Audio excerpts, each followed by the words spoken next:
अस्सलामुअलैकुम hello friends welcome to basic cooking Tamil rose milk எப்படி பண்ணுறதுன்னு பார்த்துடலாமா. அதுக்கு ஃபுல் க்ரீம் மில்க் வந்து எடுத்துக்கோங்க. நான் வந்து 2 பார்ட்டிஷனாக வந்து பிரித்து எடுத்துருக்கேன். நான் ஒரு 2 கிளாஸ் அளவு மட்டும் தான் இன்றைக்கி வந்து நான் பண்ண போகிறேன். பால் வந்து நல்லா கொதிச்சு வந்ததுக்கப்புறமா லோ ஃப்ளேமில் வச்சுட்டு சுகர் வந்து தேவை உங்களுக்கு ஸ்வீட்னஸ் தகுந்த மாதிரி நீங்கள் வந்து ஆட் பண்ணிக்கோங்க.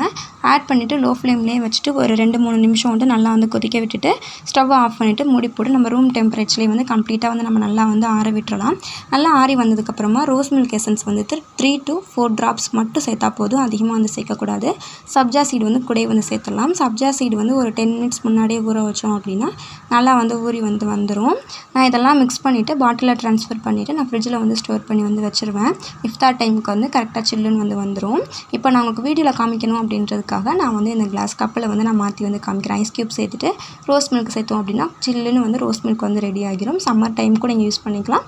அதே மாதிரி வந்து பார்த்திங்கன்னா இஃப்தாருக்குமே வந்து நல்லாயிருக்கும். நெக்ஸ்ட் vlogல பார்க்கலாம். தேங்க்யூ.